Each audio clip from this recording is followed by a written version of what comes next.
Hello আমার দুষ্ট মিষ্টি বন্ধুরা, কেমন আছো তোমরা সবাই? আশা করি তোমরা অনেক ভালোই আছো। আমি তোমাদের সালমা আপু আবারও চলে আসলাম নতুন গল্প নিয়ে। আজকের গল্পটি শুনলে তোমাদের দাঁড়িয়ে যাবে, তাই গল্পটি শোনার আগে অবশ্যই হেডফোন ব্যবহার করো। আমি চোখ খুলে দেখি বাবা কি যেন করার চেষ্টা করছে। আমি বললাম, বাবা আপনি এসব কি করছেন? আমি আপনার মেয়ে। বাবা বললেন, চুপ, একদম চুপ, কোনো কথা বলবি না। আমি যা করছি তা করতে দে। আর কে তোর বাবা? আমি তোর বাবা নই, আমি তোর বয়ফ্রেন্ড। তোর সাথে রোমান্স করার আমার অনেক দিনের শখ। তোর এই পাগল করা রূপ দেখলে আমি কেমন যেন হয়ে যাই। এরপর বাবা আমাকে কিসের যেন ঘ্রাণ নিতে বলল। আমি এই জিনিসটার ঘ্রাণ নেওয়ার সাথে সাথে আর কিছু বলতে পারি না। শুধু এইটুকুই জানি আমাকে বাবা যা বলেছে আমি তাই করছি। একটু পর বাবা আমাকে বলল, মেহেরিন তুমি এখানে ঘুমাও। আমি তার কথা মতো তার এখানেই ঘুমিয়ে পড়লাম। তারপর বাবা আমার সাথে যা করলো তা শুনলে আমি গ্যারান্টি দিয়ে বলতে পারি তোমাদের দাঁড়িয়ে যাবে, তাই ভিডিওটা শুরু থেকে শেষ পর্যন্ত দেখার অনুরোধ রইল। তাহলে কথা না বাড়িয়ে এবার সরাসরি ঘটনায় চলে যাই। আমার নাম মেহেরিন, বয়স 17। দেখতে বেশ সুন্দরী, লাবণ্যময়ী। তবে অনেকে আমাকে আবেদন হয়েছে বলে, আর আমার চোখে নাকি মায়া আছে। আমার এক বান্ধবী আমাকে প্রায় কথাটা বলতো। আমার উচ্চতা 5 ফুট 4 ইঞ্চি। আমি ক্লাস 9-এ পড়ি। আমার বাবা একটি সরকারি চাকরি করে। আমার বাবার আগের পোস্টিং ছিল সাতক্ষীরাতে, কিন্তু গত 1 মাস হলো চাকরি বদলি হয়ে গেছে যশোরে। যার কারণে বাবা, মা এবং আমার এক ভাই যার বয়স 2 বছর সবাইকে নিয়ে যশোরে চলে এসেছে। আমাকে যশোরের একটি স্কুলে ভর্তি করে দিয়েছে। আমি প্রতিদিন নিয়মিত ক্লাস করি। আমি আর আমার ছোট ভাই থাকতাম এক রুমে, আর মা বাবা থাকতো অন্য এক রুমে। তবে আমার আর মা বাবা যে রুমে থাকতো, আমি তার পাশের রুমে থাকতাম। আমার ক্লাসের এবং প্রাইভেটের প্রচুর চাপ ছিল। অন্যান্য দিন আমি রাত 10টা পর্যন্ত পড়ালেখা করে ঘুমিয়ে যেতাম, কিন্তু পড়ার বেশি চাপ বিদায় আমি ভাবলাম আজ রাত 12টা পর্যন্ত পড়ব। তাই আমি মনোযোগ দিয়ে পড়ালেখা করছিলাম। আর আমার ছোট ভাই ঘুমিয়ে পড়েছিল। আমি পড়তে পড়তে হঠাৎ একটি কিসের যেন শব্দ শুনতে পেলাম। লক্ষ্য করে দেখলাম আমার মা বাবা রুম থেকে শব্দটি আসছে। কিসের যেন গোমানির মতো। আমি একটু অবাক হলাম। এরকম অবাক করার শব্দ শুনে আমি কিছুটা ভয় পেলাম। আর মনে মনে ভাবতে লাগলাম, বাবা মায়ের রুম থেকে তো কখনো এমন শব্দ আসে না। তাহলে বাবা মা রুমে কি হচ্ছে? তারপর আমি ভয়ে আমার ছোট ভাইকে ধরে নাকে মুখে কাঁথা দিয়ে শুয়ে পড়লাম। একটু পর আমি ঘুমিয়ে পড়লাম। সকালে ঘুম থেকে উঠে দেখি বাবা বিছানায় নাই। মায়ের রুমে গিয়ে দেখি বিছানা এলোমেলো হয়ে আছে। মনে হচ্ছে রাতে কেউই রুমের মধ্যে মারামারি করছে। তারপর আমি জানালার পাশে চেয়ে দেখি কিসের যেন দাগ। আমি এসব দেখে আমার নিজের খুব ভয় লেগে গেল। কিন্তু আমি ভয়ে বাবা মায়ের কাছে কিছু বলিনি। আর আমি যদি বলি যে বাবা মা রাতে তোমাদের রুমে কিসের শব্দ শোনা গিয়েছিল, তাহলে হয়তোবা আমার বাবা মা আমাকে খারাপ কিছু বলবে। তাই আমি আমার বাবা মাকে কিছু বলিনি। পরের দিন আমি খুব সকাল সকাল স্কুলে চলে গেলাম। স্কুলে যাওয়ার সময় আমি বুঝতে পারলাম কেউ যেন আমাকে ফলো করছে। পিছন দিকে চেয়ে দেখি কেউ নেই। আমি তখন চমকে গেলাম। আমি আবারও সামনের দিকে হাঁটতে লাগলাম। হঠাৎ আমি শুনতে পেলাম কেউ যেন আমাকে ডাকছে। পিছনে ফিরে দেখি কেউ নেই। দিনের বেলা এমন অবাক করা কাণ্ড। আমি তখন মনে মনে একটু ভয় পেয়ে গেলাম। ঠিক এইভাবে আমি তাড়াহুড়ো করে স্কুলে চলে গেলাম। স্কুলে ক্লাস শেষ হলে আমি আবার ঠিক এই রাস্তা দিয়ে আসছিলাম। আবারও আমি অনুভব করলাম কিসের যেন পায়ের শব্দ আমার পিছনে। আর আমার যেন মনে হলো কেউ আমাকে পিছন থেকে আক্রমণ করবে। আমি ভয়ে ভয়ে খুব দ্রুত গতিতে রাস্তা পার হতে লাগলাম। হঠাৎ আমি আবার শুনতে পেলাম কেউ আমাকে ডাক দিল, এই মেহেরিন, একটু দাঁড়াও। আমি পিছনে ফিরে দেখি কেউ নেই। মনের ভিতরটা ভয়ে কেঁপে উঠল। ঠিক এইভাবে আমি ভয়ে ভয়ে বাসায় চলে আসলাম। একদিকে এই ভয়ানক ঘটনা, আবার অন্যদিকে আমার পড়ার খুব চাপ। আমি বাসায় এসে ফ্রেশ হয়ে খাওয়া দাওয়া করে পড়তে বসলাম। পড়তে পড়তে কখন যেন রাত 12টা বেজে গেল। আমি টের পাইনি হঠাৎ আজকে আবার আমি গতকালকের মতো কিসের যেন গোঙানির শব্দ শুনতে পেলাম আমার বাবা মায়ের রুম থেকে। আমি আজকেও ভয় পেয়ে গেলাম আর মনে মনে ভাবতে লাগলাম, এটা কিসের শব্দ? আর এটা কি? রাতে আমার বাবা মা রুমে কি হয়? আমি কিছু বুঝতে পারছি না। আবার মাঝে মাঝে নিজের মনকে সান্ত্বনা দিই, হয়তো বাবা মা ওই রুমে কাজ করে আর কাজের শব্দ এরকম হয়। এভাবে ভয়ে ভয়ে আমি প্রায় 1 মাস চলে গেল। রাতে কোনোদিন আমার ভালো ঘুম হয় না। এদিকে আমার সামনে পরীক্ষা, আর আমার এই ভয়ানক কাণ্ড দেখতে দেখতে আমার রাতে ঘুম যেন হারাম হয়ে গেছে। মনে মনে ভাবলাম, আমার বাবা মা রুমে রাতে কি হয় তা আমাকে জানতে হবে। এর আগে তো যখন আমরা সাতক্ষীরা থাকতাম তখন তো এমন হতো না। আমি মনে মনে ভাবলাম এর রহস্য আমাকে জানতে হবে। কিন্তু কিভাবে জানা যায় চিন্তা করতে লাগলাম, আর আমার মোবাইলে ফেসবুক দেখতে লাগলাম। হঠাৎ করে মোবাইলের একটি বিজ্ঞাপন দেখলাম যে ছোট বলো তো তুমি ক্যামেরা, যে ক্যামেরা দ্বারা এক রুম থেকে অন্য রুমে কি হয় না হয় সব আমি আমার রুম থেকে দেখতে পারবো। তবে শর্ত হচ্ছে যে রুমে ক্যামেরাটা রাখবো সেই রুমে লাইটের আলো থাকতে হবে। কিন্তু বাবা মা তো ঘুমানোর সময় লাইট অফ করে ঘুমন। তাহলে এখন আমি কি করে এর রহস্য জানব? চিন্তা করতে করতে মাথায় একটি বুদ্ধি এলো। পরের দিন আমি বাবা মাকে বললাম, আমার আজ ভালো লাগছে না মা, আজকে আমি স্কুলে যাব না। মা বলল, ঠিক আছে, তাহলে তুই ঘুমিয়ে থাক। তোর বাবা অফিসে চলে গেছে, আর তোর ভাইয়ের জন্য কিছু কেনাকাটা করব মার্কেট থেকে, আমি আসি। দরজা লাগিয়ে ঘুমিয়ে পড়। তারপর আমি আমার এক ক্লাসমেটকে ফোন দিলাম। আমার ক্লাসম্যান, আবার বেস্ট ফ্রেন্ডও বলতে পারেন। সে সকল বিষয়ে মোটামুটিভাবে আমাকে হেল্প করে। আমি বললাম, সিয়াম, আমাদের বাসায় হঠাৎ করে লাইট জ্বলছে না। তুমি একটি ইলেকট্রিশিয়ানকে নিয়ে কি আমাদের বাসায় একটু এখন আসতে পারবে? দেখুন, আমার পড়ালেখার অনেক চাপ। লাইট জ্বললে আমি পড়ব কি করে? আমি তখন বুদ্ধি করে আমার বাবা মা রুমের লাইটের একটা তার ছিঁড়ে রাখলাম, যাতে সিয়াম আমাকে মিথ্যাবাদী না ভাবতে পারে। কিছুক্ষণ পর সিয়াম একজন ইলেকট্রিশিয়ানকে নিয়ে আমাদের বাসায় হাজির হলো। আমি সিয়ামকে বললাম, দেখো তো আমাদের এই রুমের লাইট কি হয়েছে, লাইটটা জ্বলছে না কেন? ইলেকট্রিশিয়ান চেক করে দেখে তারগুলো ছিঁড়া। ইলেকট্রিশিয়ান বলল, ম্যাডাম, রুমের তার ছাড়া, যে কারণে লাইটটা জ্বলে নাই। আমি বললাম, আচ্ছা ঠিক আছে, তাহলে এটা ঠিক করে দিন। আর বললাম, ভাইয়া আমার আরেকটি কাজ করে দিবেন। ইলেকট্রিশিয়ান বলল, কি কাজ আপা?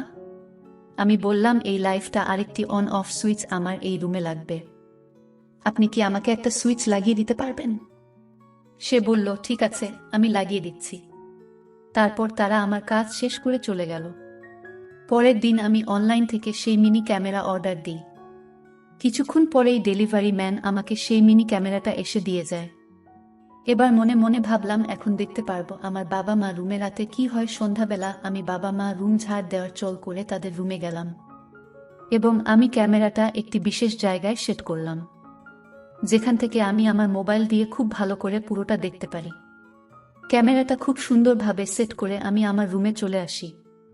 একটু পর আমার বাবা মা দুজনেই বাসায় আসে।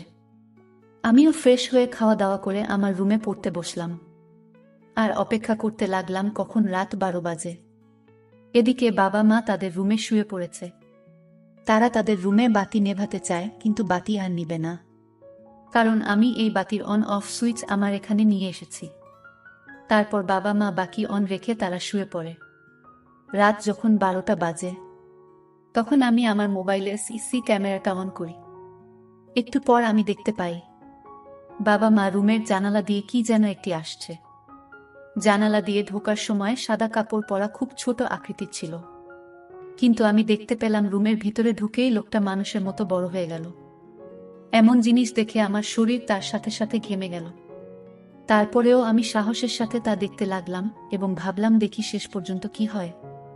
ওমা, একটু পর দেখি এই লোকটা বাবাকে নাকি মুখে কি যেন একটা দিল। সাথে সাথে বাবা মনে হয় অজ্ঞান হয়ে পড়ল। তারপরেই লোকটা মায়ের সাথে খুব খারাপ ব্যবহার করল। মায়ের সাথে এসব দেখতে আমার খুব খারাপ লাগছিল। তারপর ভাবলাম, দেখি শেষ পর্যন্ত কি হয়।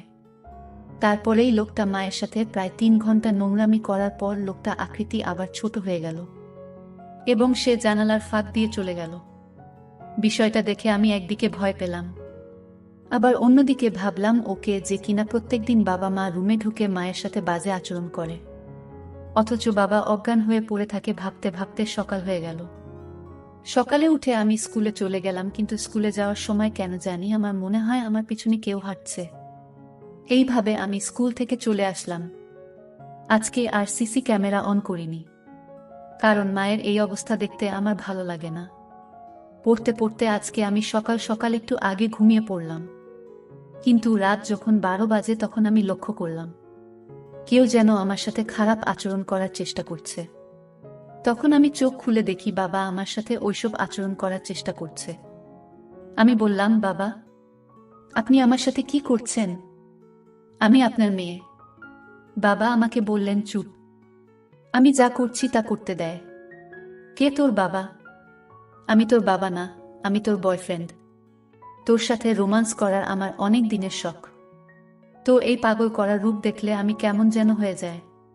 তারপর বাবা আমাকে কিসের যেন ঘ্রাণ নিতে বলল। আমি এই জিনিসটার ঘ্রাণ নেওয়ার সাথে সাথে আর কিছু বলতে পারি না। শুধু এইটুকুই জানি আমাকে বাবা যা যা বলছে আমি তাই তাই করছি। একটু পর বাবা আমাকে বলল, মেহেরিন, তুমি এখানে ঘুমাও। আমি তার কথা মতো ঘুমিয়ে পড়লাম। তারপর বাবা আমার সাথে প্রায় 1 ঘন্টা পর্যন্ত খুব খারাপ আচরণ করল। আমি বাবা এই সব অত্যাচার নির্বে সহ্য করলাম। তারপর সকাল হলো। আমি বাবাকে দেখে আর কথা বলি না। একটু পর বাবা আমাকে বলল, মেহেরিন, এদিকে আসো। আমি বললাম, না বাবা, তোমার কাছে আমি আর যাব না। বাবা বলল, কেন মাম্মি? আমি কি করেছি? আমি বললাম, বাবা, তুমি রাতে আমার সাথে খুব বাজে আচরণ করেছ। আমি তোমাকে অনেক ঘৃণা করি বাবা। বাবা বলল, কি বলছিস মা? আমি কখন তোর সাথে খারাপ আচরণ করলাম? তোর কথা তো আমি কিছুই বুঝতেছি না।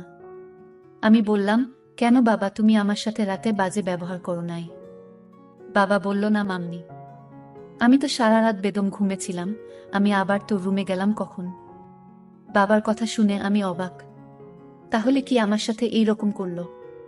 কিন্তু আমি তো স্পষ্ট বাবাকে দেখতে পেলাম। বাবা আমার মুখ থেকে এমন অবাক করা কথা শুনে বাবার মনটা খারাপ হয়ে গেল।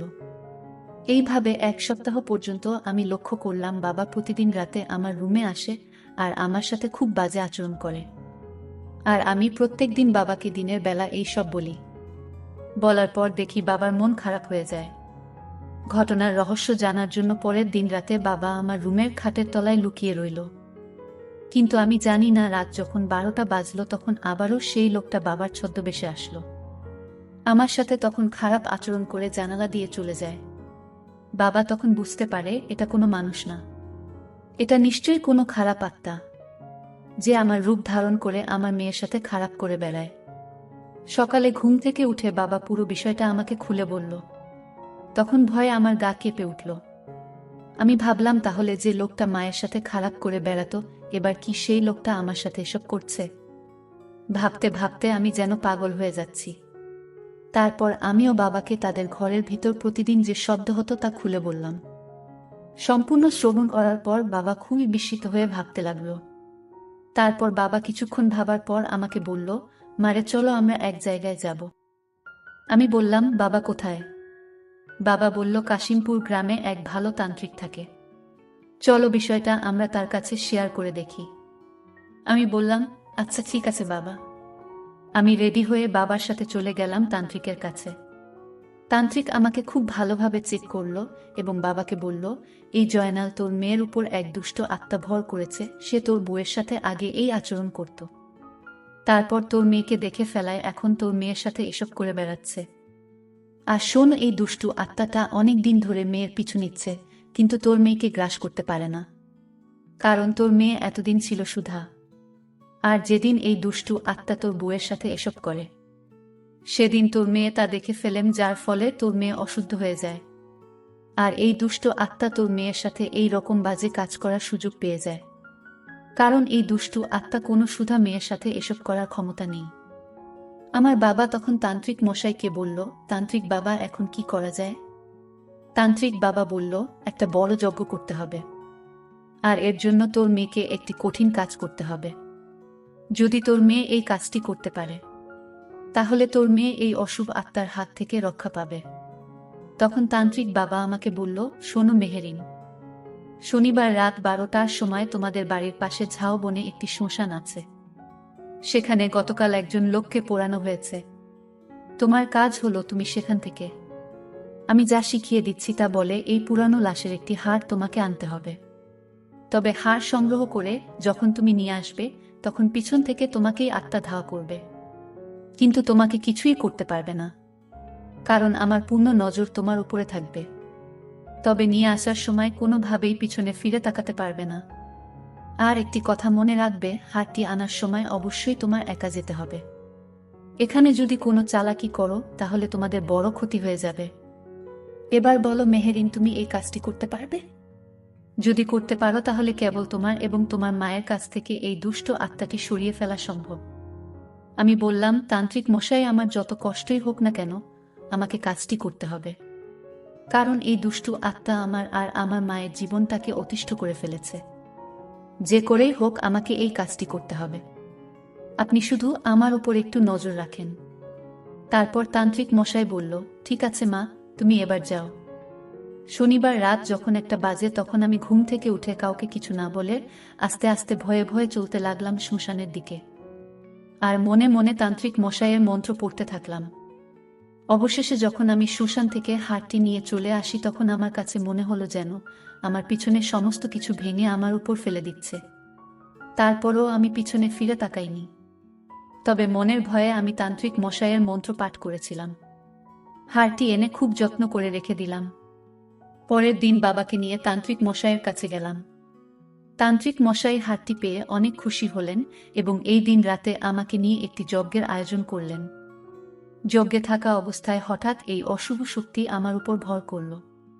তখন তান্ত্রিক মশাই এই অশুভ শক্তিকে অনেক কিছু বোঝালেন আর বললেন, এই দুষ্টু আত্মা, তুমি কেন এই মাসুম বাচ্চার এত বড় ক্ষতি করছো? সে তোমার কি করেছে? তখন দুষ্টু আত্মা বলল, তার অপরাধ একটাই, আমি তার মায়ের সাথে প্রতিদিন এসব করতাম, কিন্তু সে চালাকি করে আমার সব দেখে ফেলেছে, যার কারণে আমি আর তাকে ছাড় দিতে পারিনি। তারপর তান্ত্রিক মশাই তার সাথে আরও অনেক কথা বলল। শেষ পর্যন্ত তান্ত্রিক মশাই বলল, এখন কি করলে তুমি তাদের ছেড়ে চলে যাবে বলো? আর যদি ভালোই ভালোই ওদের কাছ থেকে সরে না যাস তাহলে আমি কি করব তা তুই খুব ভালো করেই জানিস। তারপর শেষ পর্যন্ত এই দুষ্টু আত্মা তান্ত্রিক মশাই এর কাছে বলল, ঠিক আছে, একটি কাজ করলে আমি সারা জীবনের জন্য তাদেরকে ছেড়ে চলে যাব। তান্ত্রিক মশাই বলল, কি কাজ? যদি তারা একসাথে 10টি পাঠা বলি দিয়ে রাত 1টার সময় ওই শ্মশানে রেখে আসে, তাহলে আমি তাদেরকে ছেড়ে একেবারে চলে যাব। তারপর আমরা 10টি পাঠা বলি করে দিয়ে রান্না করে শ্মশানে রেখে আসি। তারপর থেকে আমি এবং আমার পরিবার এই দুষ্টু আত্মার অভিশাপ থেকে মুক্ত হয়ে গেলাম। এখন আমরা খুবই শান্তিতে আছি। বন্ধুরা, দর্শক, আমাদের সমাজে অনেক কিছুই আছে যা আমাদের অজানা, রহস্যময়, যা আমরা খালি চোখে দেখতে পাই না। আর তাকে কেউ বিশ্বাস করে, আবার কেউ কেউ অবান্তর বলে চালিয়ে দেয়। তবে এই বিশ্ব পরিমণ্ডলে এমন কিছু ঘটনা ঘটে যা বিশ্বাস করার অযোগ্য হলেও কিছু কিছু সময় বাস্তব হয়ে যায়। তার অনেক উদাহরণ এই পৃথিবীতে রয়েছে। তোমরা একটু খুঁজলেই তোমরা তা অনুভব করতে পারবে। ভিডিওটি যদি ভালো লাগে তাহলে একটি লাইক দিন, আর তোমরা যদি এরকম ধরনের মজার ভিডিও পেতে চাও তাহলে দয়া করে আমার সামিয়া ব্লগ চ্যানেলটি সাবস্ক্রাইব করো। সবশেষে তোমাদের সকলের দোয়া কামনা করি, আর ধৈর্য ধরে ভিডিওটি দেখার জন্য তোমাদের সকলকে অনেক অনেক ধন্যবাদ।